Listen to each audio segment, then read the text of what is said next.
welcome.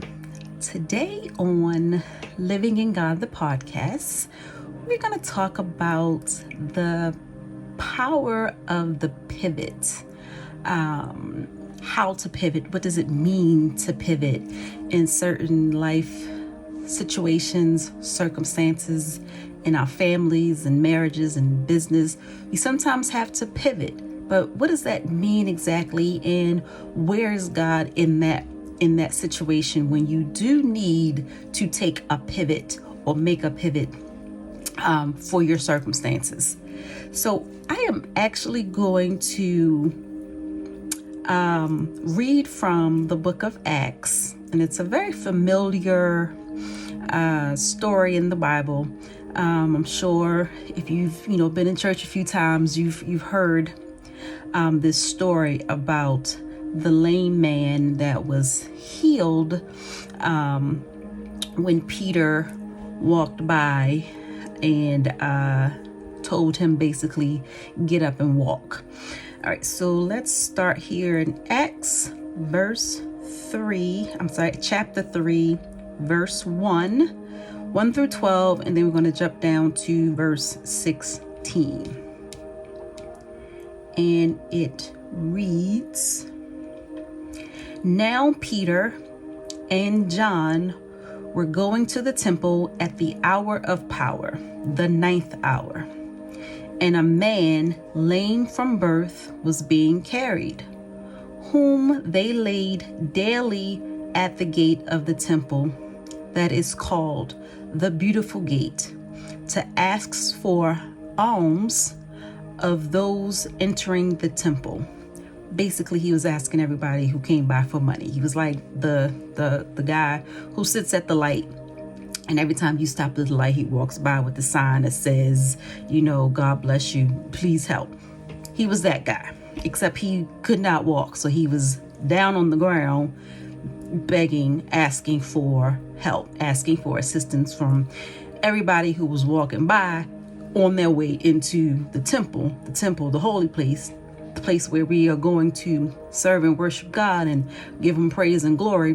We're going to walk by the man that's in need, so we can carry on with our intentions. Okay, let's get back to the word. Okay.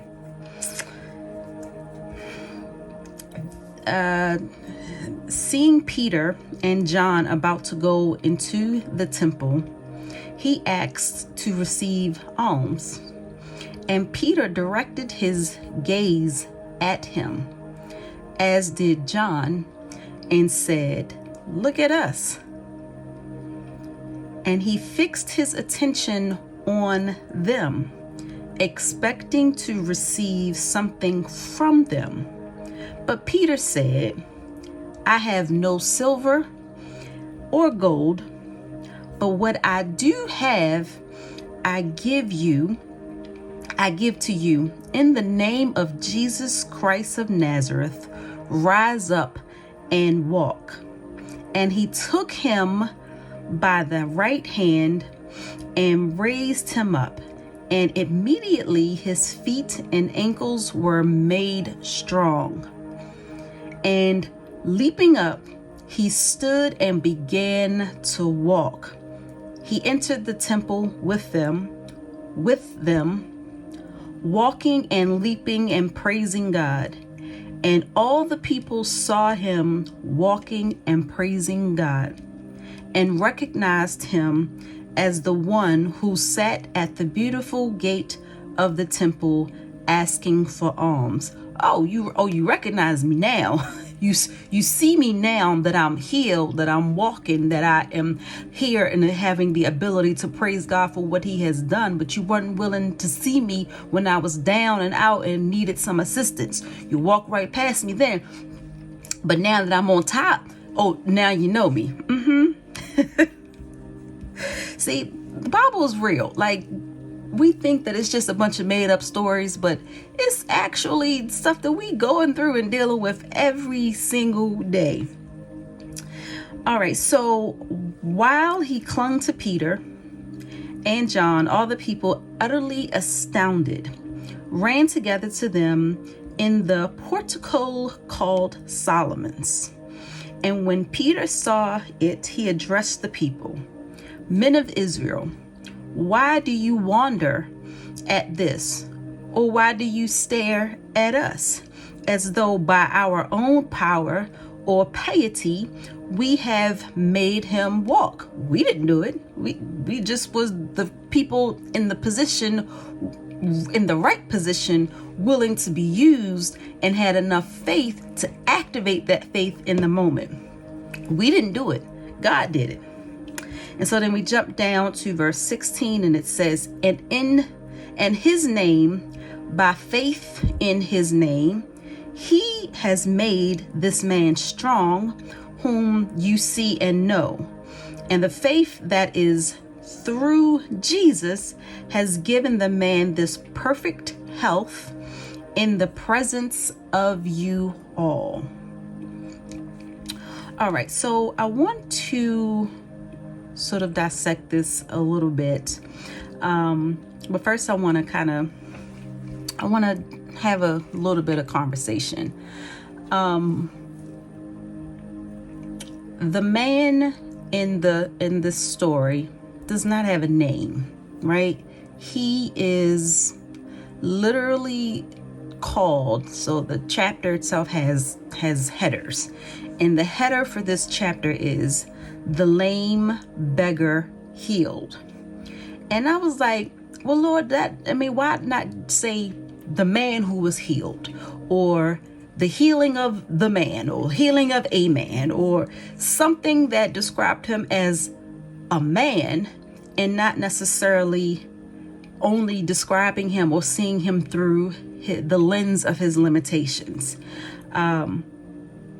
He was only seen by his current condition, therefore described in the story only by his current condition, not by what he had the potential to become, not by who he physically is, which is a man, not that.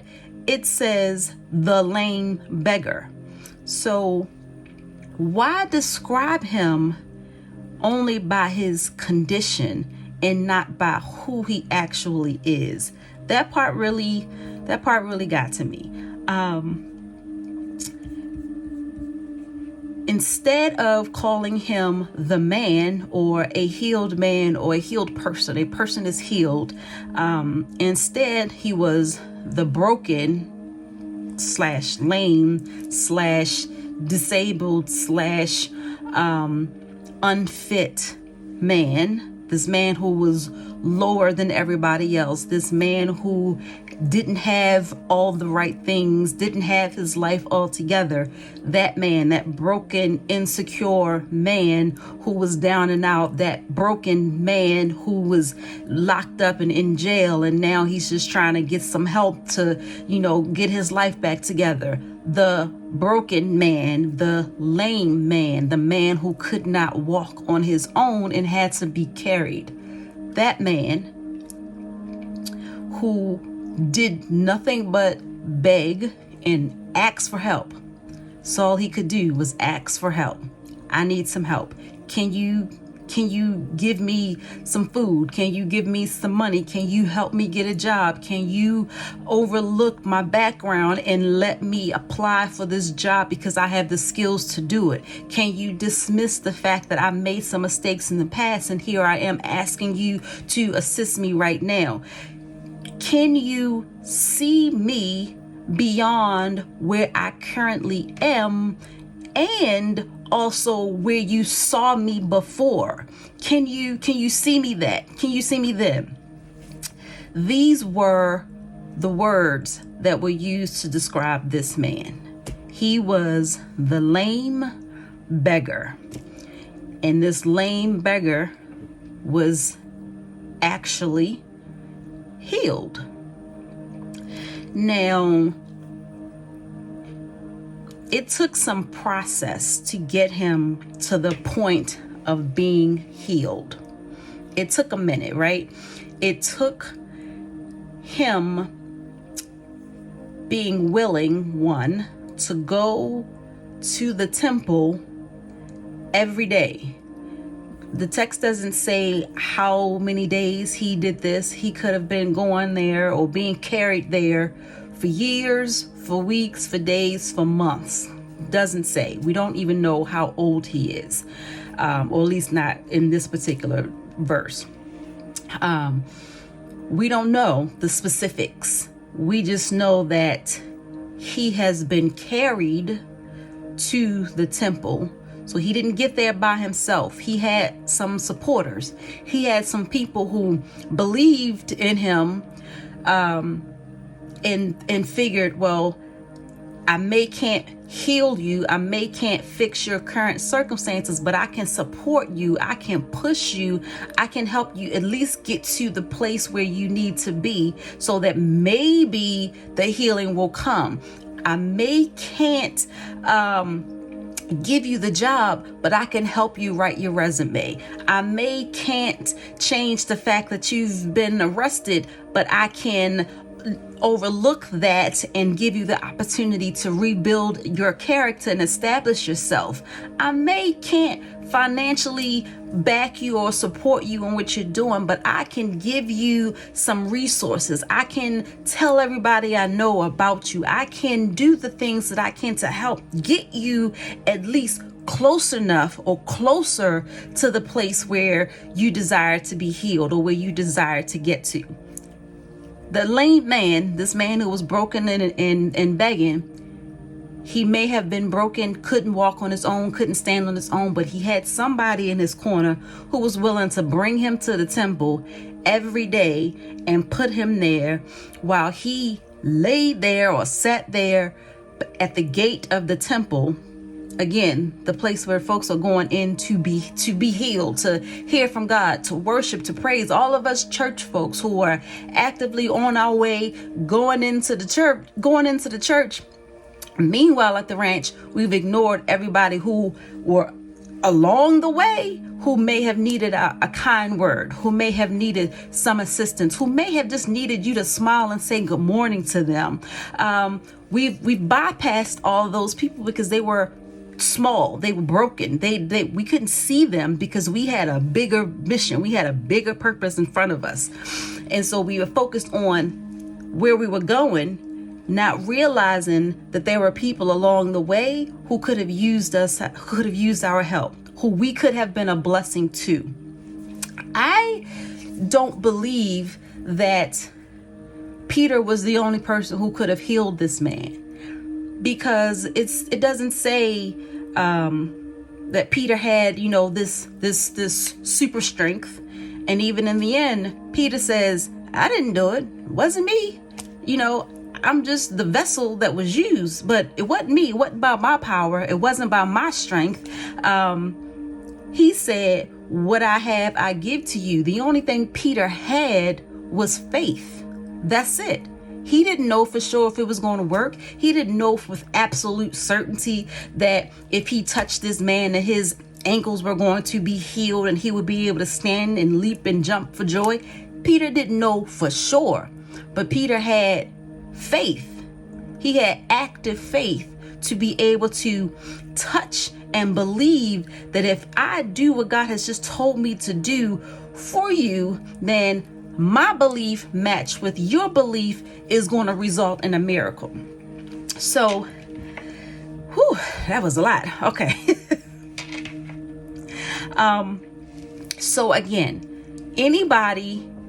I believe that anybody heading in towards the temple could literally have been the Peter in this situation. They could have been the one who helped this man to get up and walk and not just look at him as the broken, less than person who was constantly begging and should be doing something else.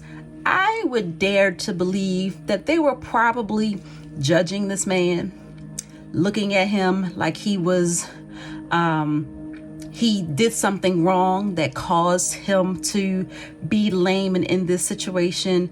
Maybe, they thought he was cursed, or he didn't know God enough, or maybe he caused his own lameness. And so I dare to believe, because we all know that church folks can judge, and we can, look at you with our noses turned up. Meanwhile, we got all the stuff behind us that we trying to hide and keep from everybody else.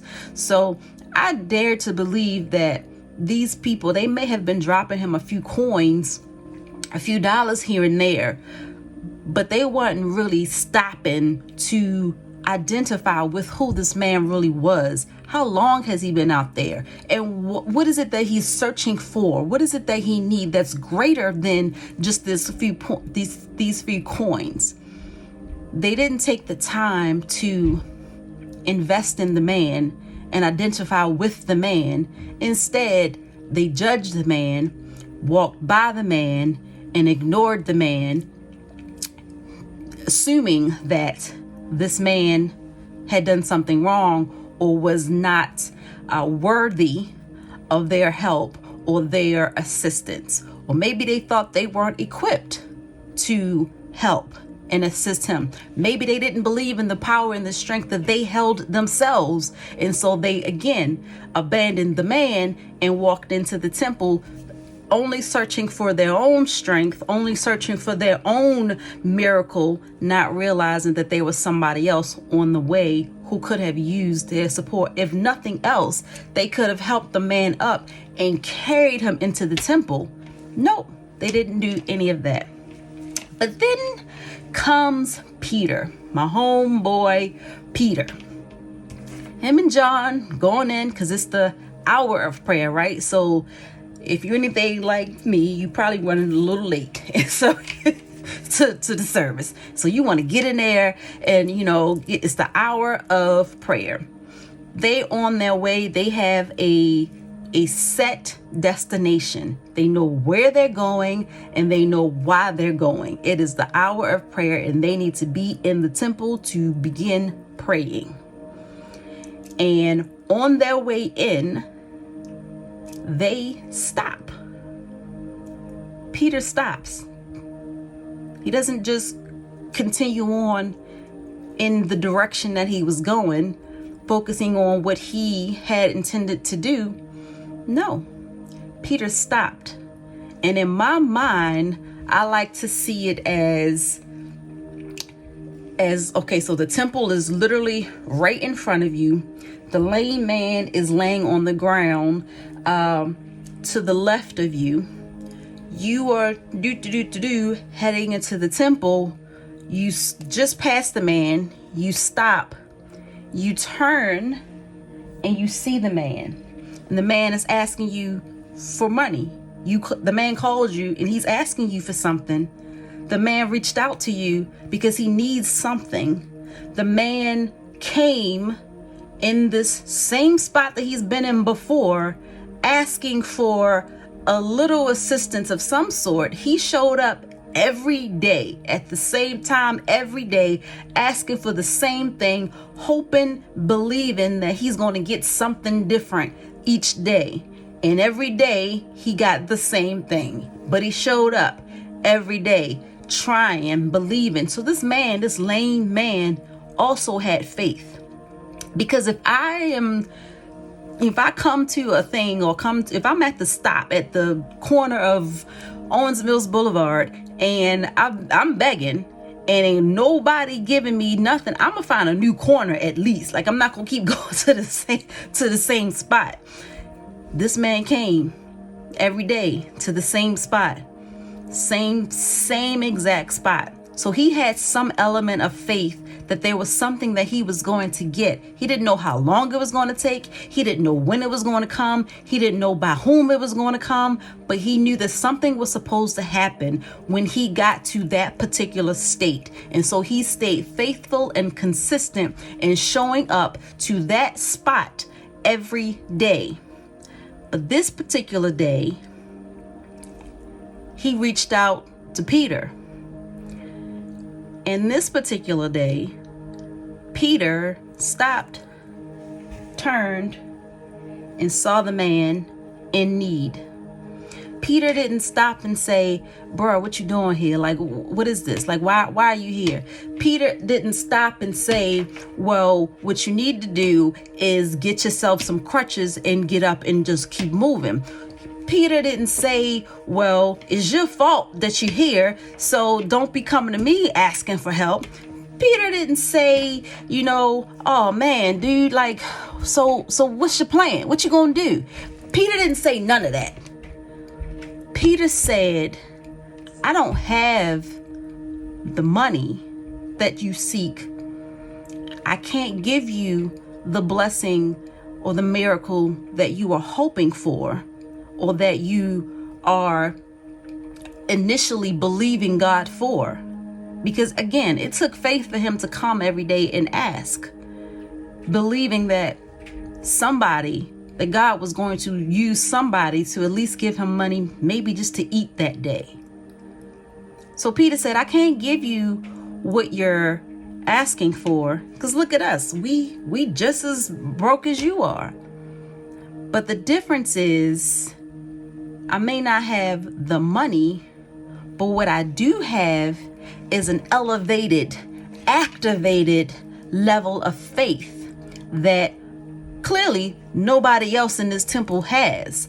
Because if they did have the same element of activated faith, not that the people heading to the temple didn't have faith, I'm sure they did. You wouldn't be going to the temple if you didn't believe in something, and to believe in something means you had some element of faith. So I don't believe that the people did not have faith, but they did not have the same element of active faith that Peter had.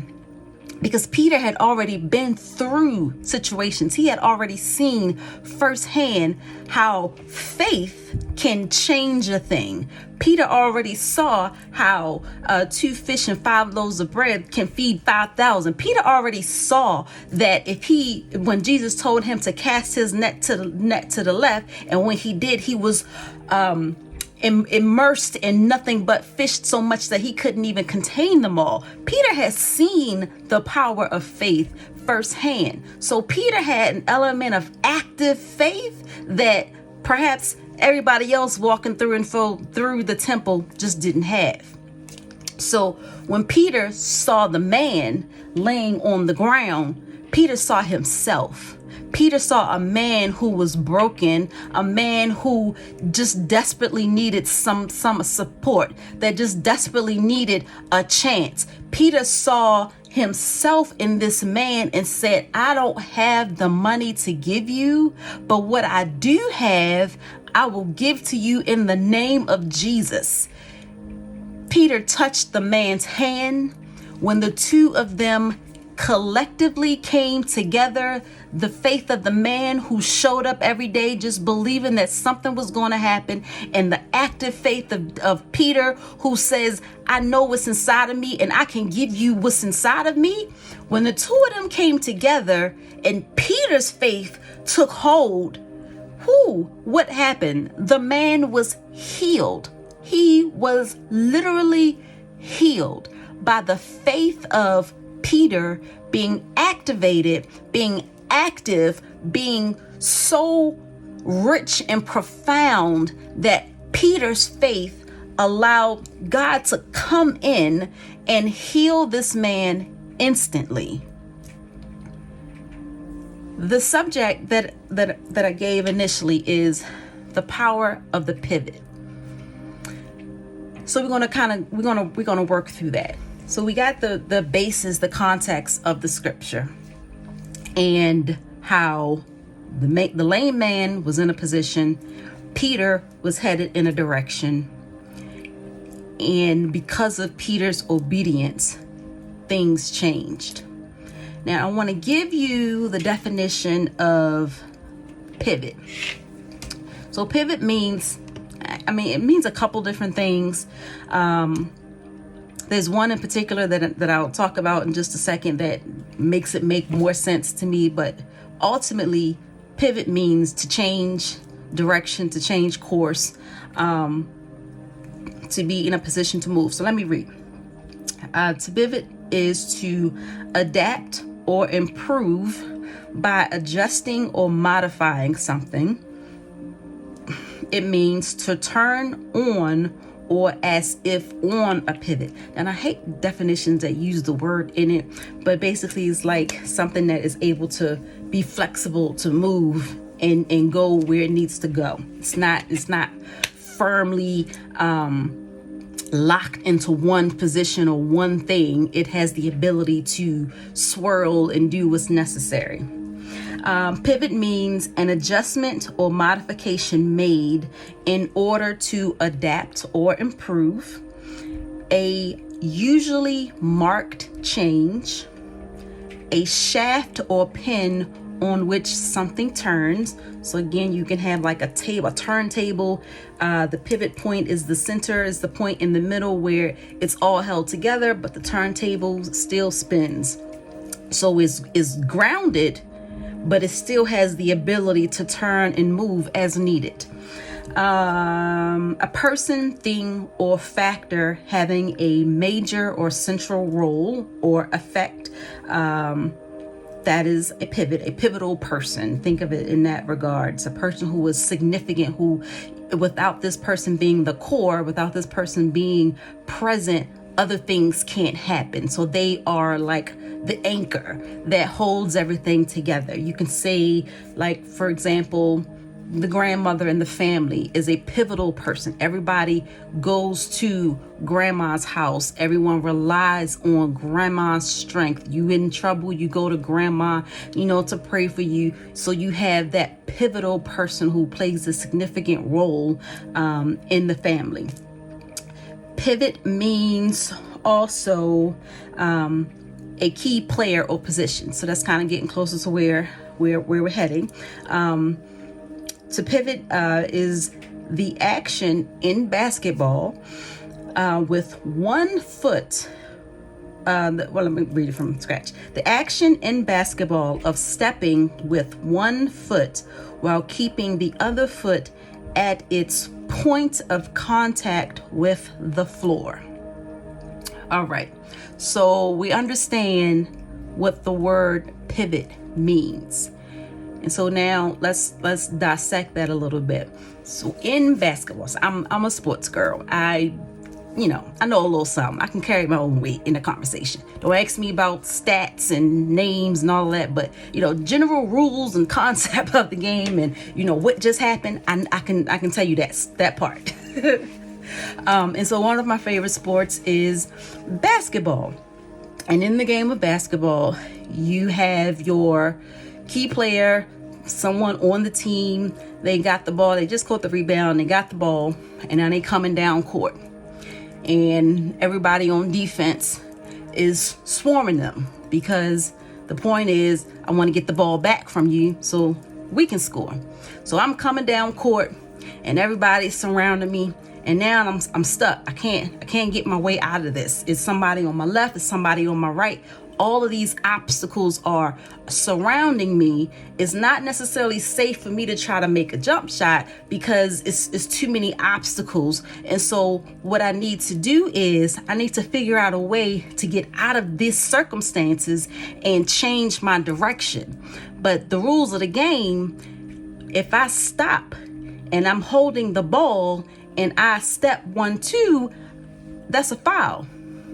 But as long as I keep one foot rooted and grounded and stable, I can turn back, I can turn forward, I can change directions, I can look around to find help, I can see where the other people are on the team, and the right person in the right position will be able to catch the ball from you. So you toss the ball, they can catch it, and maybe, just maybe, they can ultimately make the winning shot. Or maybe they catch the ball to give you time to get out, to get into a better place, to give you time to recoup, to reset, to find a new spot with fewer obstacles. Or maybe you just need a second just to get your win. They have the ball and then they pass it right back to you and then you shoot the ball.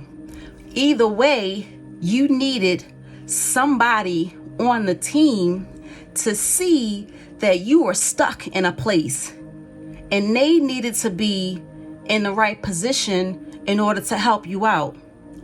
Everybody on the team got the same goal. Everybody on the team working for the same man. Everybody on the team believing in the same thing. Everybody on the team all wants to win. But sometimes you need other key persons on the team to show up, to be in the right place at the right time, to help you, to assist you in getting out of a jam so that you can get into a better space. That is what happens in a nutshell in the game of basketball, particularly when you're referring to the term pivot. Now, if I'm holding the ball and everybody's around me and I decide that I want to move both feet, guess what? That's a foul. I'm out. Not out unless you got too many fouls, but that's a foul. So the point is, I need to stay rooted in one spot. I need to keep one foot steady on where I am, but still be flexible enough to move back and forth as I need to. Sometimes you got to pivot backwards. Sometimes you got to take it back. Sometimes you got to reset and go back to where you were, or you got to get in another position that gives you a little bit more view and it takes you back a little bit. Or sometimes you got to pivot forward, and perhaps pivoting forward, you just need to change directions. You need to look at things with a wider lens. You got to pivot forward. Either way, as long as you got that one foot grounded, your purpose still remains the same. You are still able to pass the ball or shoot the ball because you are still grounded and rooted. So let's bring that back to the word. We as believers, we all have the same goal. We believe in Jesus Christ. We believe that he died for our sins. We believe that he rose from the grave and that he ascended to heaven and that he is going to come back again. And as believers in him, the assignment, the calling that he has given all of us is to draw men unto him, to be his disciples, to bring other people to know him in a better way, in a closer way, so that they too can experience the love of God that you experience. That is our grounding. That is the basis for which we operate on. Everything we do spins from that one core central goal, to draw men unto God. But sometimes in that process of drawing men unto God, or hearing the voice of God and hearing him tell you what you're supposed to do, or understanding your assignment, God will put you in places where you have nothing but obstacles all around you. And you didn't ask to be there, but for whatever reason, the defense is hounding you, because guess what? You got the ball. So you got something special that they trying to get from you. You the one with the ball. You're the one with the anointing. You're the one with the calling. You're the one with the gifts that God is going to use you in a special way that haven't even really been seen yet. And everybody around you, all those obstacles, they know that represents the enemy trying to distract you, trying to get you off your game, trying to make you foul out. Everybody and everything around you is coming against you, but you still rooted and grounded in what God told you to do and where you are supposed to be. You heard the voice of the Lord, and here you are. You got the ball, you believed, but now you stuck. God says, when you get in that position, what you gonna do? Are you going to quit and complain? Are you going to drop the ball, say, man, forget this, and leave the court? Or are you going to pivot and praise? Are you going to allow yourself to maybe change directions as needed until you can get into a new position in order to free yourself to make whatever the next move is? But first, you got to be willing to change directions. You got to be willing to look around. You got to be willing to figure out, maybe this play isn't working, so let's go to play number 3. We got to be willing to change up the mechanism of that's being used to get us to a space, but still understanding that we all have the same purpose. So let's bring that into context. I'm working a job. I lose that job. I don't have any money in my savings. My oldest child is in college. My wife is pregnant. The mortgage payment is due. This is all defense. Everybody just on you. All of these opponents are on you, trying to distract you, trying to make you fall out, trying to make you give up, trying to make you not believe in God anymore, because you got all of these problems that are surrounding you and you can't figure out which way to go, and you trying to find trying to find somebody on the same team, but all these Christians, all of these people who are around you, all of these people who say they're for you, everybody that you see, you try to pass the ball to them so you can at least get a little bit of freedom, just get out of it a little bit. You trying to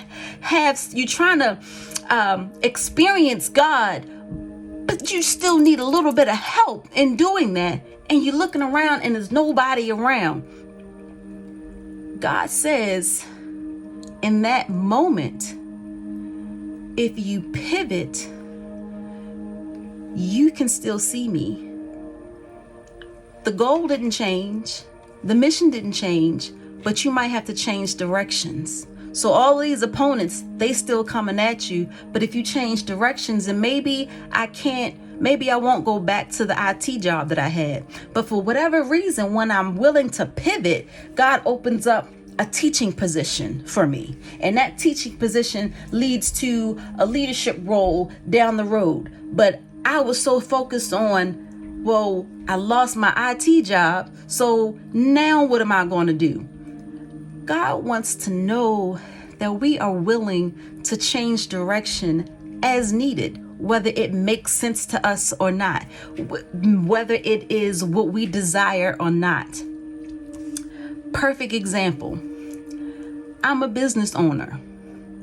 I had a very, very good job, making a significant amount of money.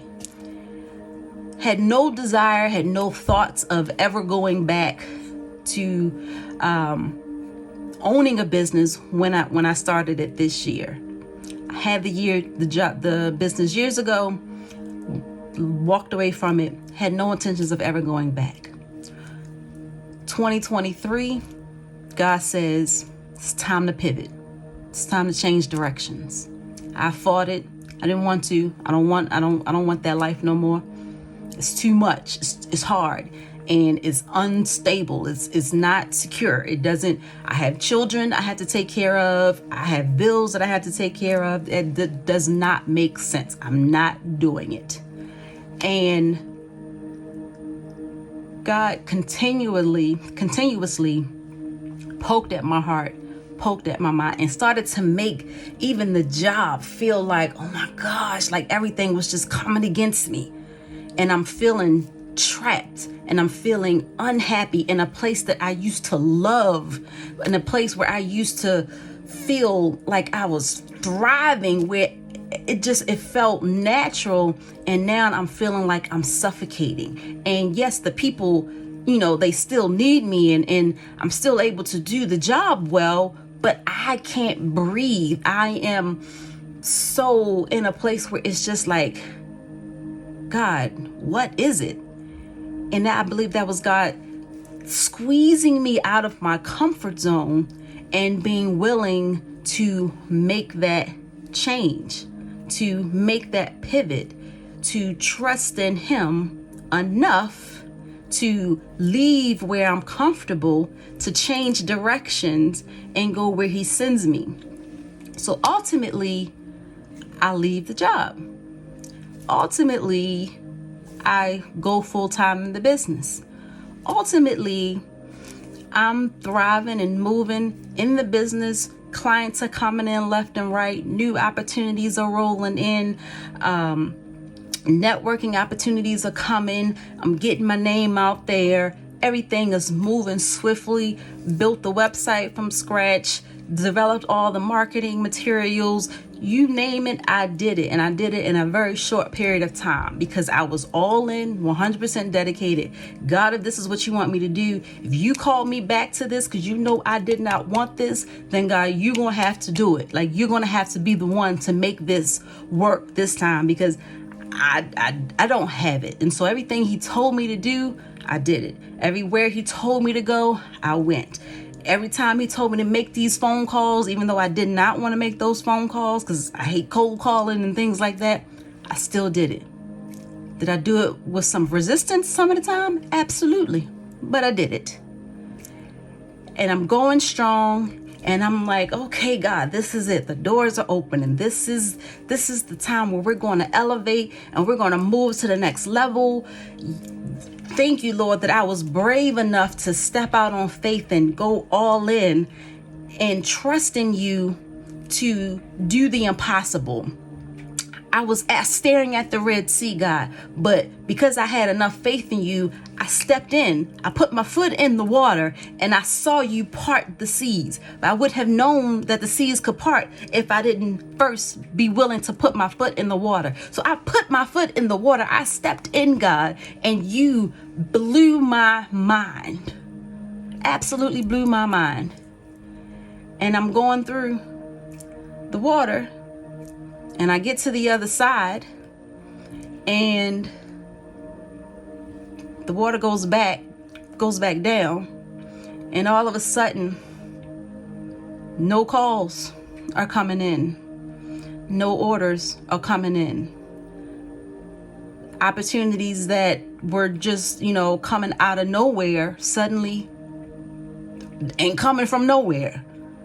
And I'm sitting here like, God, you specifically told me that you had me this time. I have a Post-it note on my mirror that says, "This is the way, walk in it." I have another Post-it that says, "I got your back, love God." So this is what I've been holding on to, that God, you're going to take care of this because, hey, this was your plan. You put me here. You told me to come. And so when everything started to fall apart, now I got all of these obstacles. I clearly got the ball because there must be something greater inside of me that I don't even know. So I got the ball, and everything that could possibly try to deter me or tear me down or make me want to quit and complain or make me want to say, forget God, he ain't real, forget this whole church thing, I'm done, I done stepped out here now and I'm looking like a fool. You know what, I'm over it. I could have had that stance. I could have had that mentality. I could have quit and complained. But instead, I'm choosing to pivot and praise. Because regardless of whether or not the business succeeded in the time frame that I thought it should or I wanted it to, does not mean that the same God is not there to help me find a new way. It does not mean that God is not present. It does not mean that God is not still good. It does not mean that the purpose and the plans of God are false or fake or aborted because it didn't work. And it certainly doesn't mean that I didn't hear the voice of God when he told me to leave. Sometimes the power, the blessing, the miracle comes when you are in a position where you are so willing and ready to please God and serve him in any way, shape, or form that you say, God, no matter where it takes me, no matter what you have me do, I'm going to serve you no matter what. If I gotta be a lead cashier at Target, I will still serve you and praise you, God. If I have to go back to the career that I was doing before, I'ma still praise you, God. If I have to beg, borrow, and do whatever else is necessary until you show me the way, I still will serve you, God. I still will praise you, God. I still will believe in you, God. And I still will hold on to the core, to the anchor that's holding me down, that says no matter which direction I need to turn in, my God is still good. My God still has me. My God still has my back. And he's still saying, this is the way, walk in it. Will you walk left if I tell you to go left? Okay, cool. Will you walk right if I tell you to go right? Okay, cool. What if I tell you to go left again? Are you going to say, well, God, I was already over there, I'm not going there again? Or are you just going to say, yes, Lord, and obey? The power is in the pivot. Are you willing to change directions in whatever direction God tells you to go in? Are you willing to make that change? Because the assignment didn't change. The purpose didn't change. The end result didn't change. But maybe you got to go in a different direction. And God just wanted to see, are you willing to sacrifice it all for my glory? Are you willing to lose everything for my glory? Are you willing to jump out into the ocean all by yourself without a life raft and know and believe that at some point, just before it's too late, that I will show up with a cruise ship to swoop you up and take care of you? Are you willing to make those sacrifices for my glory? Because if you're not, then I can't use you. If you're not willing to change directions because you so focused on where you have to go, I'm so focused like everybody else going into the temple. I'm busy going in this direction because, well, that's where God is. So I'm supposed to just go into the temple, not realizing that God is everywhere. God is not only in the temple, but God is also sitting right here next to this man that you just walked past and ignored. If you're not willing to pivot, to change directions from where you think you're supposed to be going, and maybe look around and turn and move in a different direction, God can't use you. Peter was willing to pivot. Peter's intentions were to get into the temple for the hour of prayer. That's what his plan was. He knew that he was in God's will, and he was heading to the temple to get his prayer on. But Peter's plan was interrupted when a man called out to him for help. Peter didn't say, oh, no, bro, I can't help you. I'll catch you when I come out. Peter didn't say, well, not this time, man. I'm tired. I just need a refreshing. I need to hear from the Lord. Peter changed directions and went down to where the man is and said, I don't have what you need or what you think you need, but this is what I do have. And in Peter's willingness to pivot from his intention of where he thought he was going and the reason that he thought he was going, he was able to be used by God because he was in the right spot at the right time, able to catch the ball, able to be used by God so that he could then help his teammate out. Because again, we all serve the same purpose. We all are here. We all are children of God. Whether we are lame, broken down in the pits, we are still children of God. We are still loved by God. So we all have the same purpose. We all on the same team. Peter was able to get himself open, catch the ball so that his teammate could get up. And when his teammate got up, guess what? Everybody rejoiced. Everybody praised. Everybody saw the glory of God in real life because Peter was willing to change directions and lend his hand to help another person. But I also like there to show that Peter wasn't the only one who had to pivot.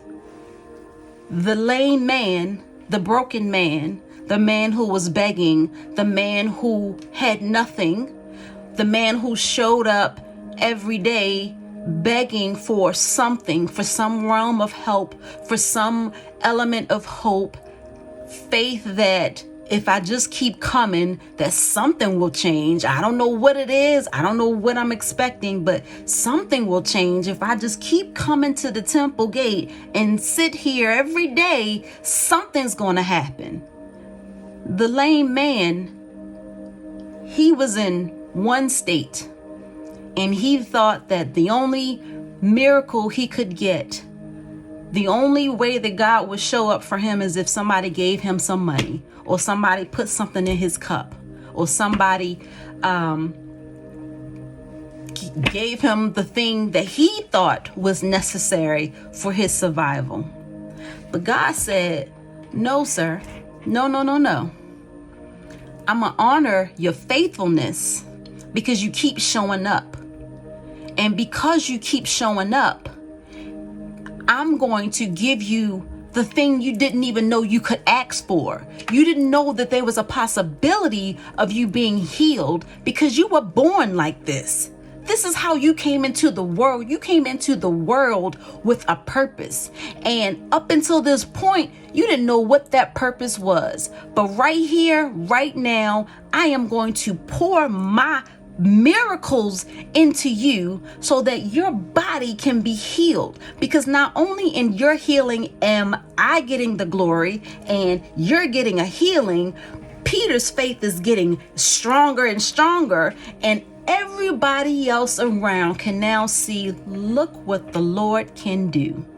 Look what God can do.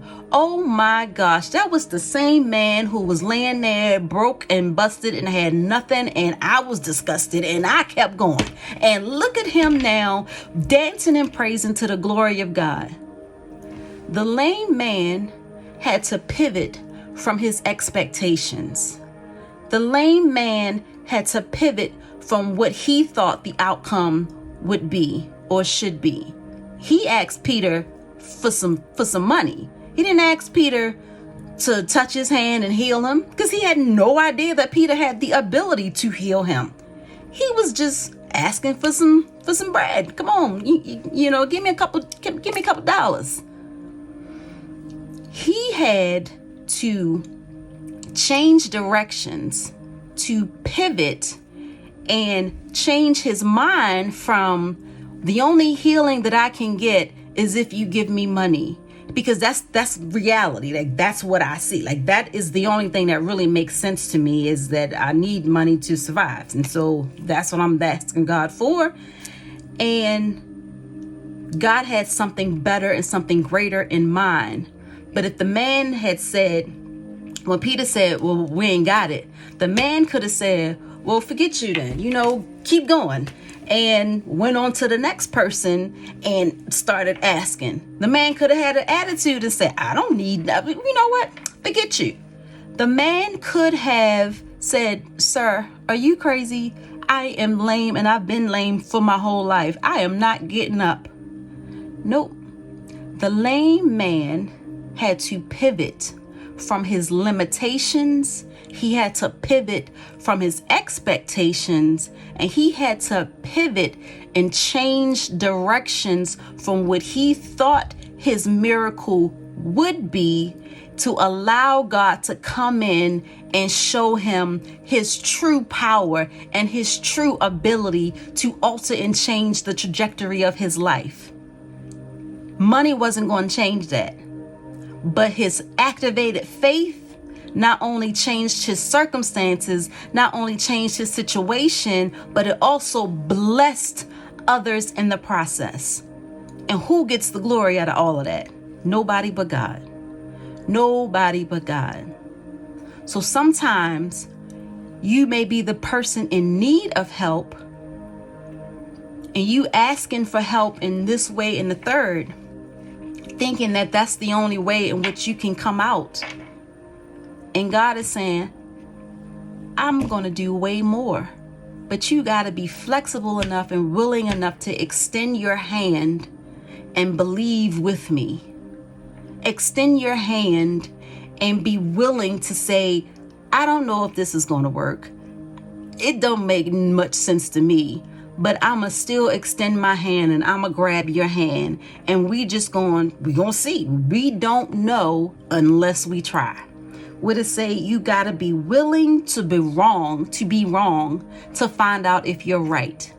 So the man could have said, Peter, this is not going to work, and I'm not even going to try to get up. I can't get up. I don't even know how to get up because I've been laying my whole life. I don't know how to get up. He could have said no, and yet he chose to believe in something that he didn't even know was possible. He was willing to be wrong because he could have grabbed his hand, went to get up, and nothing happened. He was willing to be wrong. But the only way to know whether or not he was right or wrong, or if Peter was right or wrong, or if Peter really could give him the thing that he had been needing that he didn't know he needed, unless he was willing to try. A quote from some person, again, basketball analogy: you miss 100% of the shots that you don't take. So if you don't ever try a thing, guess what? You won't ever know whether or not that thing could be. If you don't ever try to jump out on faith and start the business, you won't ever know whether or not that business has the potential to become whatever it could be. If you're not willing to believe God and go to counseling and, make sacrifices and do everything that you need to do to become the person that you need to be so that your marriage can be restored.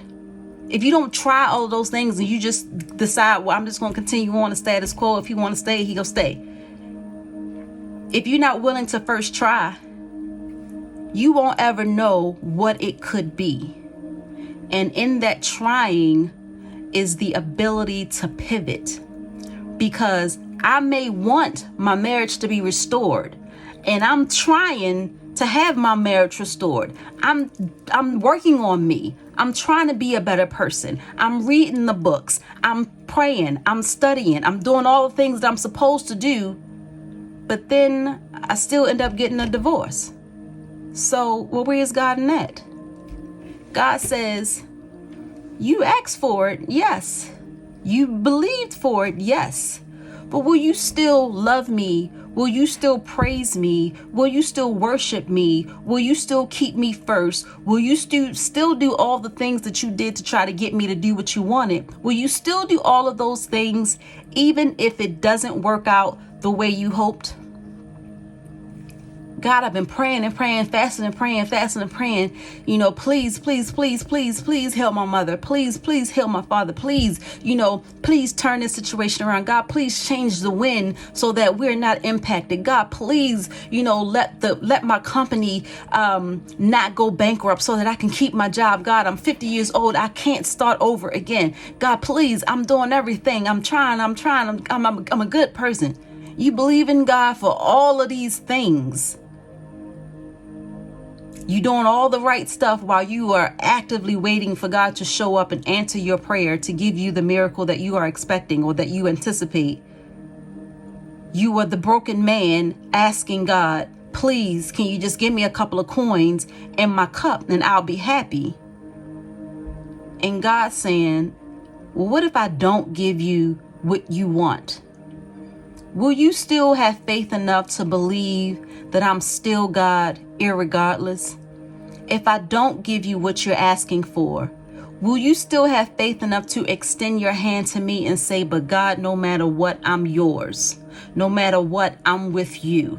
No matter what, you are still good. No matter what, you are still kind. No matter what, you are still my savior. You are still my everything. You will never change. You will never stray me. You will never betray me. You will never turn away from me. You will never do anything with the intentions of ever harming me. I might be disappointed, but it doesn't mean that I am now quitting on the purpose, quitting on the mission, quitting on the assignment. I just might have to pivot and change my direction, change my expectations, change my understanding of what I think it is that I need, and allow God to show up and use whoever is around to help me, to assist me in experiencing the miracles of God. The lame man didn't heal himself. Peter didn't heal the lame man. But the lame man's faith and Peter's faith together, activated with the same goal and the same purpose, they both were able to make the winning shot because they believed in the same God, and they were both willing to be used in whatever capacity was needed. Peter didn't judge the man. Peter didn't condemn the man. Peter didn't put the man down. Peter said, "This is what I have. Let's do this together." And the lame man said, "That's not what I asked for, but let's go ahead and do this together." Are you willing to pivot? Are you willing to change directions for God? Are you willing to stand firm in what you know to be true, but still may have to go back or forward, knowing that whatever way you go, that God is still with you, that this is still the way, walk in it? Are you willing? Are you able? Are you flexible? I believe with everything in me when I left that job and started my business that it was going to be it, and I would never have to go back and work for another employer ever again, because this was it. And then all the sales dried up and all the clients stopped calling, and I'm sitting here like, well, what is this, Lord? Like, this ain't what you told me. This is not it at all. I was the lame man. I had become the lame man, losing everything. Don't know how I'm going to pay my rent. Don't know how I'm going to pay any of my bills. Credit is now shot to death because I don't have any income coming in, so I can't pay the things that I used to pay ahead and on time. Now I can't pay it. The car is repossessed. So I'm losing left and right. And I'm like, God, well, this is not it. Like, this is not what you told me. I would not have jumped out and, did this and depleted my whole savings and invested everything that I had into this dream, into this vision that you gave me, just for it to have it all crumble. How is this supposed to work? But I don't believe that it had anything to do with the success or the failure of the business. I believe this was a testing of Nikia's faith. This was a testing of Nikia's active faith. Will Nikia love me, worship me, adore me, stay steadfast on me, keep believing in me, keep worshiping me, keep coming to me, keep seeking my plans for her life, keep praying, keep fasting, keep hoping, keep loving, keep giving, keep doing her, trying to be the best version of herself she can? Will Nikia continue to do that even though the thing that I told her to do didn't work out the way she planned? Will she give up on me and walk away? Or will she stand firm, keep one foot where she know it's supposed to be, and be willing to change directions? Because she understands that I can use her in whatever way imaginable. Maybe it won't be the way she thought. She's begging for coins, and I want to give her a miracle. She's begging for coins, but I want to use her to set somebody else free. She's begging for coins. God, I just want a couple of customers, just let me stay afloat. And he's saying, no. What you want is not what you need. But I needed to know, are you all in? Are you committed to me? Are you committed to my plans and my purposes and my will for your life? Or are you only focused on what you want or what you think others want? I could have stayed at the job that I was at and be very comfortable, miserable, but comfortable as all get out, able to pay all of my bills, take trips, buy a home. I could have done all the things that I physically wanted to do. But I had this crazy amount of faith and this fear of God that, Lord, I'm not gonna ignore you, and I'm definitely not just gonna blatantly say, no, I'm not doing the thing that I know you're telling me to do. So I'm gonna just trust you. I'm gonna just jump on out there and do what you told me to do. And it's either it's gonna work or it's not gonna work. But either way, God, you got me. That had to be my mindset. Either way, God, I know you got me.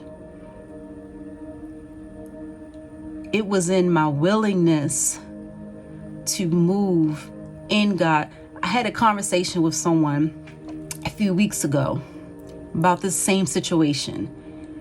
And their statement to me was, I'm shocked that you would leave your job. And I was offended. I was very hurt and upset by that comment, because in my mind, I'm saying to myself, I'm shocked that you wouldn't. I'm shocked that you wouldn't have enough faith to believe that God has directed you to do something and that you're going to move in it no matter what it looks like. You're going to move in it no matter what it feels like. You're going to move in it no matter the obstacles that you may have to face. You're going to move in it because you trust that God is going to do exceedingly and abundantly above all that you could ever ask or think. I'm surprised that you wouldn't. And then God had to show me not everybody has the same level of active faith that you do, and that I've created you for a specific assignment, Nakia, and not everybody is going to understand that assignment. Not everybody is going to get how I am using you. Not everyone is going to see the path that you see. And so you have to just accept that you are called to a different lane, and don't worry about what somebody else is doing in their lane. I had to learn to accept that people might not understand it.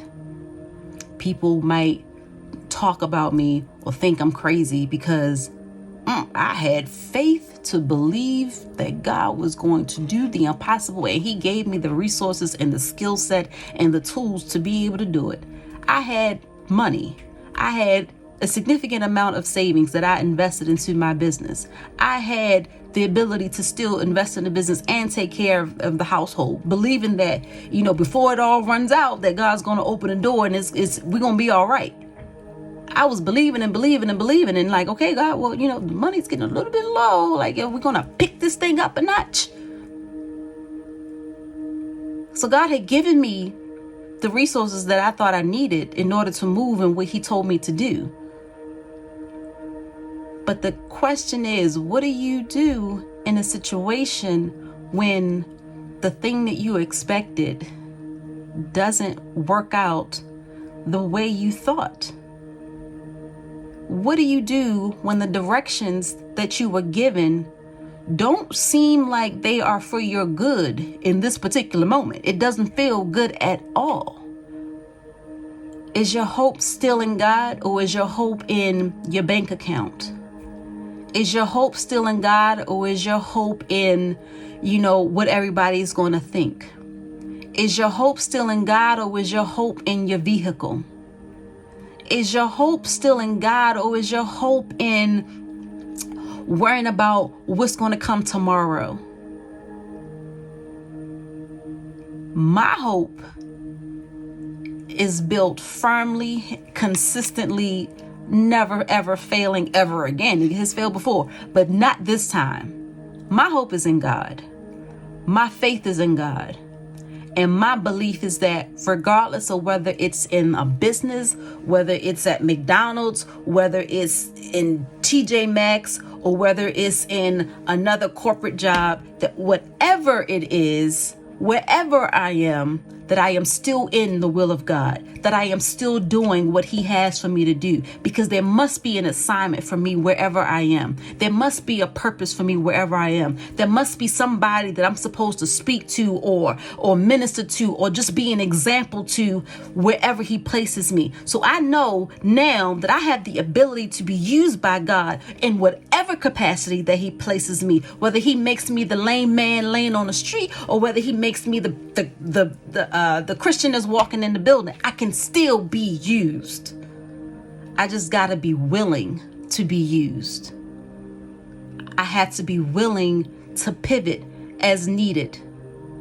I got to be willing to say, whatever my lot is, thou hast taught me to say it is well. It has taught me that titles don't make you, incomes don't make you, cars don't make you, fancy trips don't make you. None of these things make you who you are. Having a savings don't make you. It's nice, it's helpful. Yes, you need that, but it don't make you. If you lose all of that tomorrow, what do you still have? If everything in your world crumbles, what do you still have? What are you steady grounded on?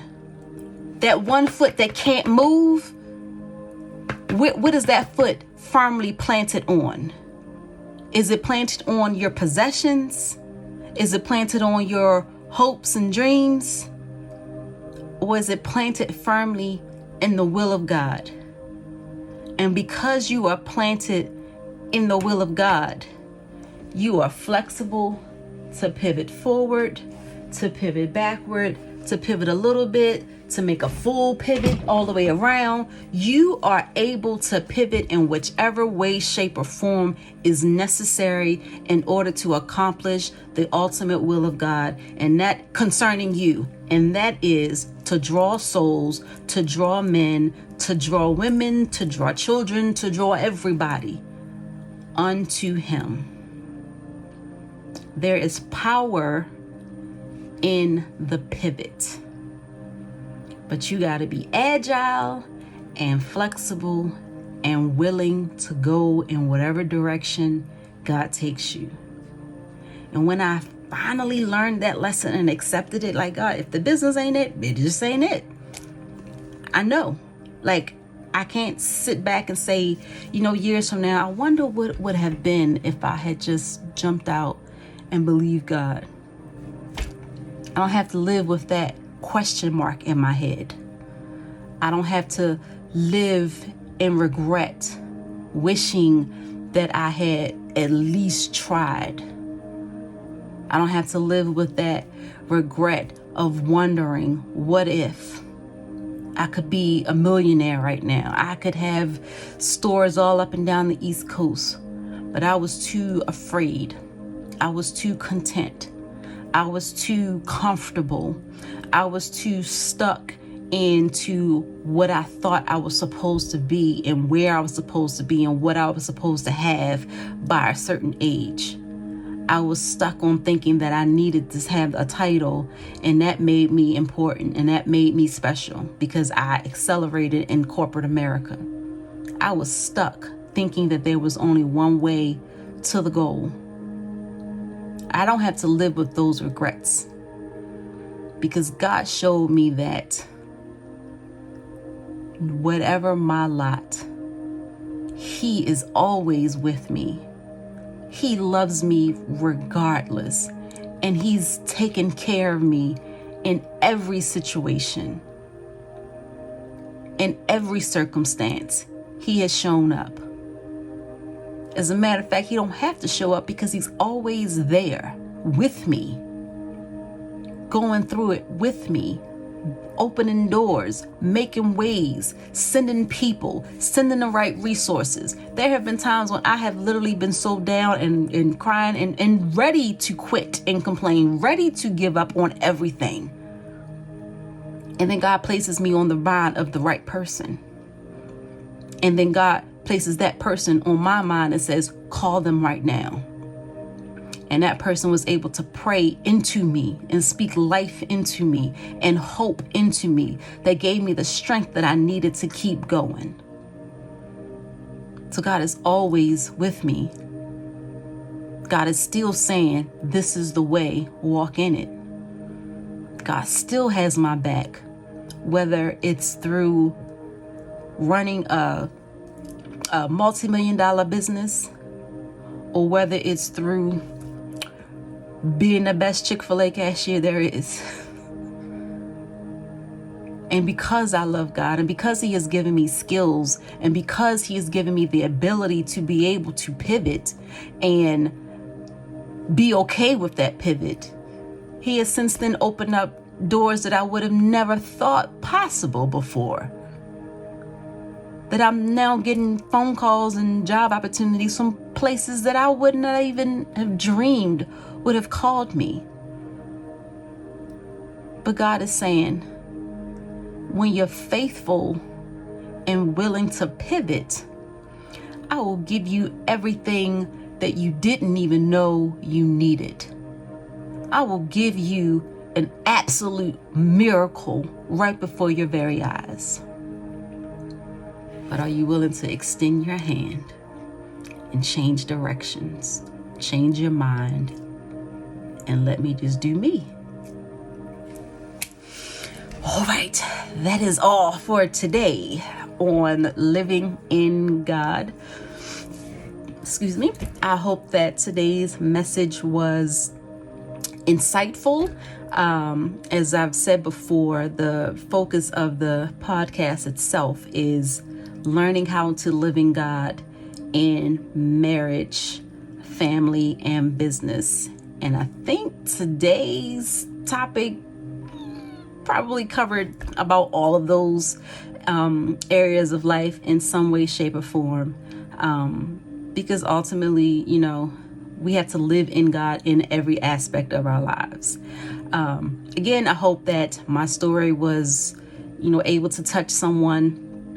I like to be transparent and open, and really share what's really happening, because I believe that God is able, and that my story might be the very thing that somebody else needs to hear. And so if that person is you, know that you are not alone, that God sees you, he loves you, he is there with you, that he will be there with you through it all. And that right now, he's looking for his warriors, the ones who will go in whatever direction, his ride or dies. If I bring you up, are you with me? If I bring you down, are you with me? Wherever I take you, are you still with me? God wants you to be his ride or die.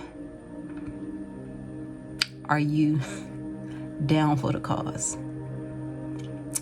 Because there is power in the pivot.